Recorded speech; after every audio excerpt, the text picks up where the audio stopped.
Oi, tudo bom? Tava com saudade. Você me desculpa? Semana passada prometi tanto pra você que não ia faltar serviço, mas eu precisei de verdade. Acho que tem que abaixar um pouquinho aqui. Precisei. Semana passada foi uma semana difícil aqui, mas vou me empenhar para que isso não aconteça de novo, tá? Então vamos correr atrás do tempo, porque a minha ampulheta tá virada. Tenho muita matéria para dar para vocês. Com calma, do meu jeitinho, sem atropelar, porque eu não gosto de atropelar ninguém, mas eu não vou deixar você sem conteúdo, tá? Então talvez a gente tenha que fazer mais aulas essa semana, tá? Eu vou me empenhar ao máximo aqui. Estou num momento profissional difícil, que está me demandando muitas horas de trabalho. Bati meu recorde de trabalhar 19 horas. Dormi nenhuma. É, tô, tá bem puxado. Mas faz parte, né? Então a gente tem que administrar as responsabilidades nesse contexto todo. E o que eu vou fazer com vocês é o seguinte: eu fiz uma programação de 3 aulas. Cada aula, para ficar de forma mais didática para você, eu fiz algumas divisões também.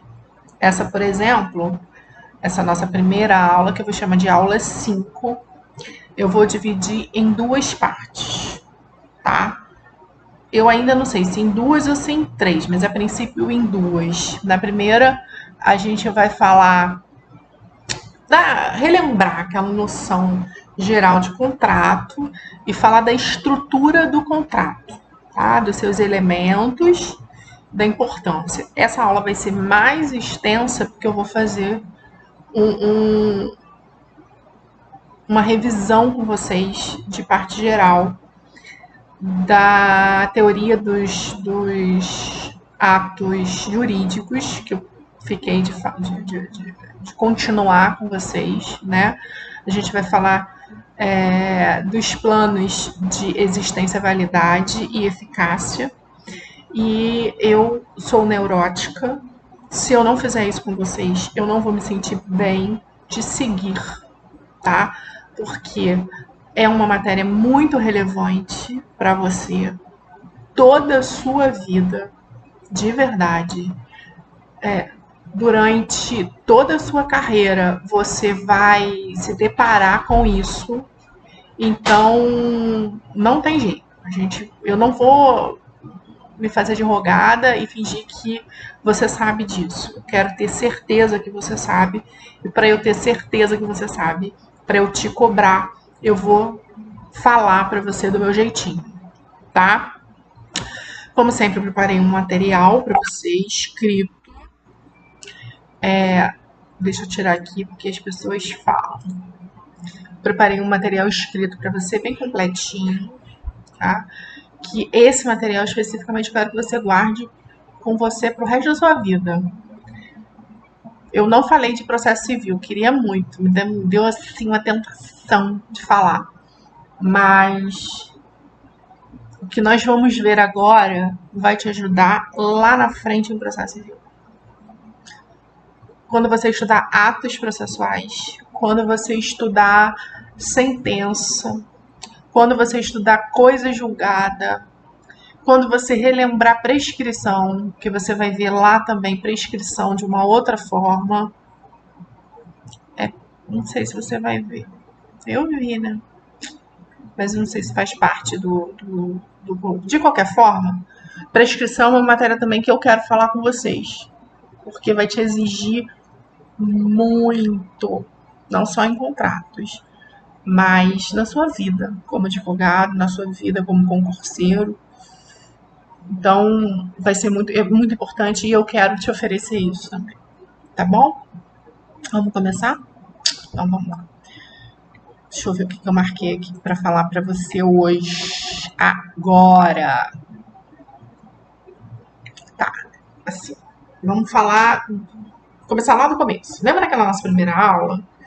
Que eu fiz um quadro enorme para vocês. Eu coloquei, eu fiz uma apresentação geral do direito civil para você, com as partes principais do código, né? Como se fosse. Coloquei para você no quadro o índice do código e fui fazendo uma referência para você de onde está o contrato, em que contexto ele se insere. Né? Isso lá atrás foi muito importante para que quando a gente chegasse nessa aula, você já tivesse um panorama de onde é que o contrato se insere. Sem sombra de dúvidas, tá? Acho que da parte especial do direito civil, contrato é a principal matéria. Desculpa, mas eu sempre sou eleita dessa forma para te oferecer o que é mais especial na sua vida. Fui escolhida. E assim como os doutrinadores fazem muito essa referência, que o contrato está para o direito civil, assim como o fato típico está para o direito penal, né? O fato típico antijurídico, que é o crime, né? Eles fazem sempre essa referência. Então, eu quero que você tenha isso na sua cabeça. A importância do contrato no direito civil. Tá? E falando de contrato, eu preciso que você também se atente ao fato de que o contrato é um instrumento de circulação de riqueza. Lembra que eu já falei isso para você lá na nossa primeira aula? O contrato é um instrumento para viabilizar o exercício do direito de propriedade. Entendeu o que eu falei? O contrato é um instrumento para possibilitar a distribuição de bens e de direitos, mas fundamentalmente para permitir a circulação econômica na sociedade.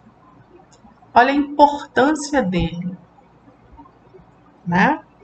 Então, o que nós vamos ver hoje é como esse elemento, como esse instituto tão importante se insere no direito e como é que ele se apresenta para você, tá?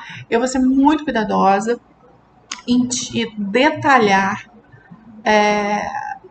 cada elemento do contrato e colocar para você o que acontece se ele não estiver presente, tá? Então, eu faço questão de perder tempo aqui, sim.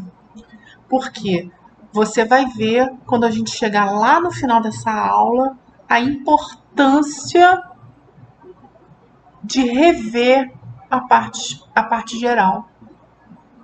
Você vai ver que se a gente não se der esse tempo de fazer essa revisão, a gente não vai conseguir evoluir. Então eu prefiro andar devagarinho com você, bem devagarinho, tá? Devagarzinho, mas te colocar num ambiente seguro, tá bom? Então vamos lá. Aqui no material que eu fiz para você, eu dou também faço para você uma abordagem histórica. Eu gosto, né? Eu gosto. Eu digo para você que, rapidamente, para não te incomodar tanto, mas também te fazer inserir na sua memória que o Hammurabi, né, lá na antiguidade, ele já tinha uma previsão de contrato, porque ele já tinha essa consciência de que o contrato ele reunia consenso, ele era uma forma de dar estabilidade, paz social, de compor conflito, mas também de fazer circulação de riqueza. Então, lá em Hammurabi, isso já era, assim, de forma bem embrionária visto. O direito romano, o jurisconsulto Gaio, ele deu uma normatização. Primeira normatização, assim, mais completa do contrato. Mas foi lá na França, tá? No movimento iluminista francês, que o contrato explodiu, tá?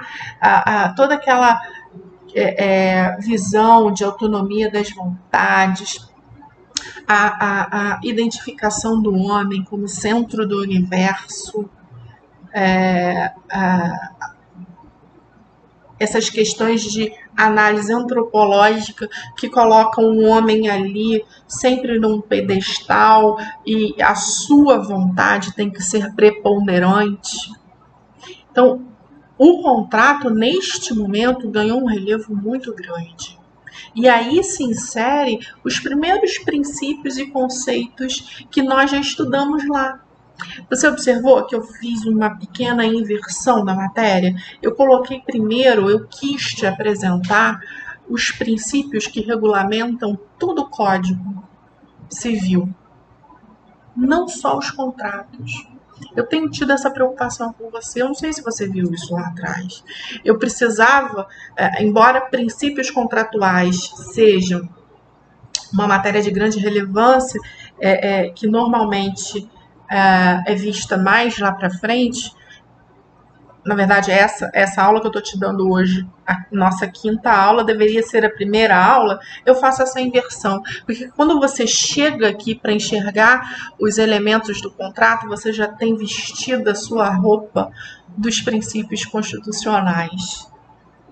Entendeu? Então, é esse caminho que a gente vai fazer. Eu quero, lá atrás, vamos voltar lá na França. Lá na França, como a gente viu na aula de princípios, havia a preponderância da vontade, da autonomia da vontade das partes. Né? A gente viu isso inúmeras vezes. Foi aí, nesse momento, que surgiu o Pacta Sunt Servanda. Lembra disso? E aí houve um outro momento de evolução e o contrato é um excelente instrumento de avaliação psicológica, sociológica e antropológica. Feia essa palavra, né? Tá errado? Sei lá, você entendeu, né? Então, porque ele, estudando o contrato, como é que ele foi regulamentado no passar dos anos pela sociedade, você enxerga princípios morais, princípios éticos, porque ele vai se amoldando de acordo com a evolução do pensamento humano, com a evolução da moral, com a evolução da ética, dos princípios do costume. Mudou a cabeça do homem, as relações contratuais são ajustadas. E aí, em determinado momento, o homem era tido como centro do universo.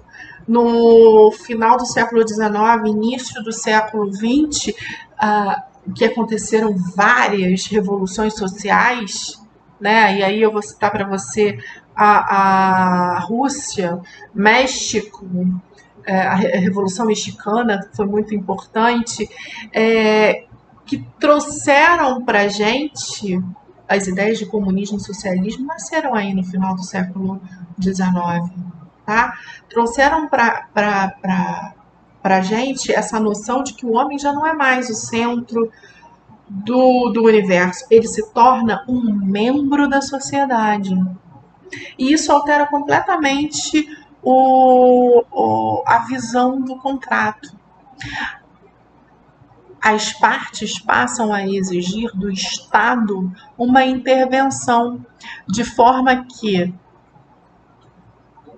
nesse movimento que agora se chama de dirigismo contratual, ele avalie de forma cuidadosa, é lógico, de forma cuidadosa, a possibilidade de intervir, porque essa autonomia da vontade do contratante selar este contrato de imutabilidade muitas vezes gera prejuízo. Gera, porque de regra, isso a gente vê até hoje, existe uma parte que é mais forte no contrato. E é essa parte forte que se prevalece. E aí a autonomia da vontade das partes passa a ser uma hipocrisia, né?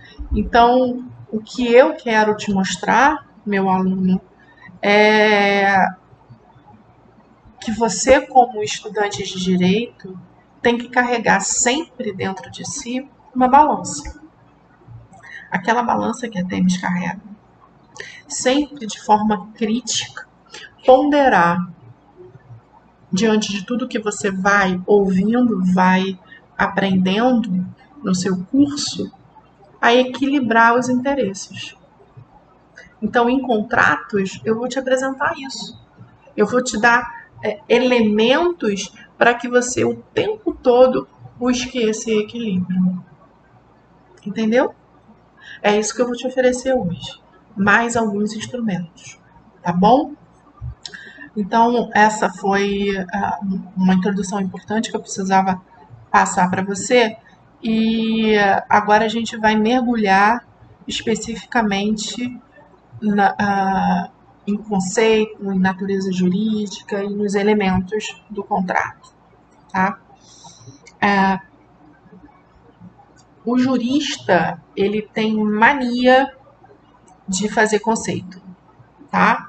E de perguntar a natureza jurídica. Então, assim, você vai observar isso, que tudo que você vai estudar vão te exigir um conceito. Para conceituar contrato, eu quero que você tenha em mente, não tire isso da sua cabeça, 3 pilares. Tá? 3 elementos que são muito importantes sempre para que você elabore um conceito de contrato. A manifestação de vontade das partes, a circulação de riqueza. Lembra sempre, meu amor, que o contrato é um instrumento para viabilizar o transporte de bens. Isso não pode sair da sua cabeça. O contrato é um instrumento para exercício de um dos poderes mais importantes da propriedade, que é o poder de disposição. Então você não pode tirar isso da sua cabeça. E uma outra coisa muito importante, que eu já te dei lá atrás, princípios. Você não pode dissociar o conceito, a noção, a natureza jurídica do contrato dos princípios que a gente já estudou. Então, assim, vou te dar um conceito, tá? Tem vários conceitos, mas eu vou fazer um conceito com você. Mentira que eu não faço nada, eu copio. Eu vou te ler agora o conceito do Pablo Stolze e do Rodolfo Pamplona, tá? Ele fala assim: contrato é um negócio jurídico por meio do qual as partes declarantes, limitadas pelo princípio da função social e da boa-fé objetiva, autodisciplinam os efeitos patrimoniais que pretendem agir segundo a autonomia das vontades das partes. Então, assim, todos esses elementos que eu falei para você estão aí, né? É um negócio jurídico, ou seja, é um ato jurídico em que se vislumbra a vontade de duas partes, né? Por meio do qual as partes declarantes, limitadas pelo princípio da função social e da boa-fé objetiva e de todos aqueles outros que nós estudamos, né? Mas eles destacam apenas esses 2, porque de fato são os mais importantes, e os demais são apenas decorrem desses. A autodisciplina os efeitos patrimoniais, que é a questão da circulação de riqueza. Então você já tem aí na sua cabecinha, no seu material, um conceito. examinador, especialmente em prova oral, pede conceito, tá? Então, como é um instituto importante, tal qual o crime é direito penal, você registra esse conceito aí. Esse é um conceito simples. Eu gosto muito do Pablo, porque o Pablo, além de ter essa leitura mais fácil, né? Ele é mais jovem, mais didática. Ele consegue sintetizar, ele é mais, embora ele ainda apresente muito conteúdo, ele consegue ser mais sintético, menos complexo, vamos dizer assim. Então, eu gosto desse conceito, botei aí para vocês o conceito. Natureza jurídica. Natureza jurídica também é uma coisa que jurista adora. Nossa, jurista adora a natureza jurídica. Natureza jurídica é o que esse instituto é no mundo jurídico, tá? Para isso, para a gente definir a natureza jurídica do contrato, eu preciso que você se recorde lá daquele quadro que a gente fez e onde que a gente inseriu o contrato. Você se lembra? Eu acho que eu fiz aí. Eu já tinha feito semana passada para você, mas eu acho que eu coloquei aqui na página 8, eu coloquei aqui o quadro para você ver. Que eu desenhei lá no quadro para você. O negócio, o contrato é um negócio jurídico, tá? Essa é a natureza jurídica do contrato, tá? É uma espécie de negócio jurídico que, por sua vez, é uma espécie de ato jurídico lícito bilateral, tá? Então, essa é uma informação que eu já tinha te dado, você já trazia na sua mochila para hoje, tá bom? Tem uma discussão aqui sobre que entra como correntes que discutem a natureza jurídica do contrato. Eu evito bastante essa história de corrente, porque eu acho isso um saco. Mas tem algumas que são importantes, porque são muito tradicionais e a gente precisa mostrar para vocês. Aqui, na verdade, são 3 correntes que discutem, tá? Uma diz que o contrato é uma declaração de vontade dirigida a provocar determinados efeitos jurídicos. E são aqueles efeitos que eu escrevi lá no cantinho do quadro, mexi muito com o Pablito sobre isso. Constituir, modificar e extinguir uma relação jurídica, tá? De regra, o contrato seria um instrumento para viabilizar esses efeitos, tá?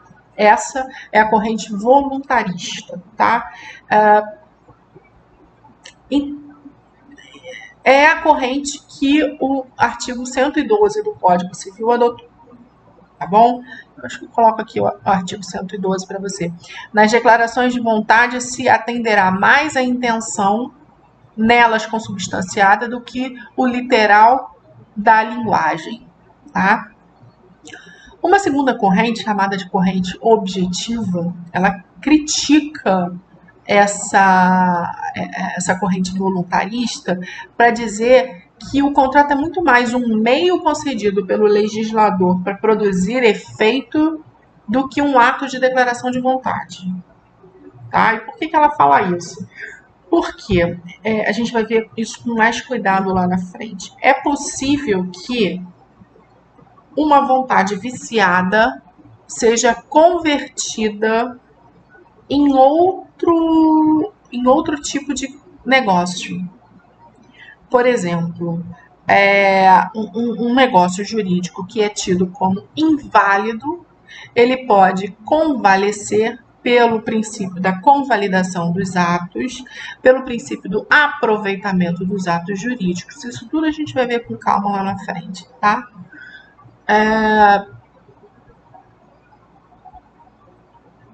Me perdi no raciocínio.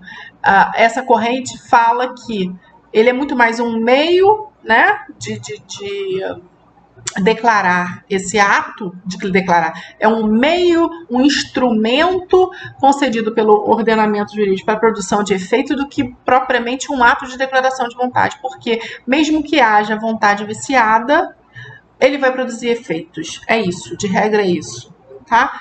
Em relação a essa conversão substancial do negócio jurídico, a gente vai falar ali na frente, você vai entender melhor essa corrente, tá? A terceira e última corrente é chamada a corrente da declaração, tá? Que ela diz o seguinte, que o elemento fundamental do contrato é o elemento produtor dos efeitos jurídicos, não é a manifestação de vontade, é a declaração de vontade. Porque, na verdade, não importa a vontade real das partes, mas apenas o que eles efetivamente declararam. Meus amigos, sinceramente, como todas as outras correntes que disputam, blá, blá, blá, blá, blá, isso daí não tem o menor efeito prático, tá? Tem o menor efeito prático. Mas eu não posso deixar de te apresentar, porque isso daí é cobrado, tá bom?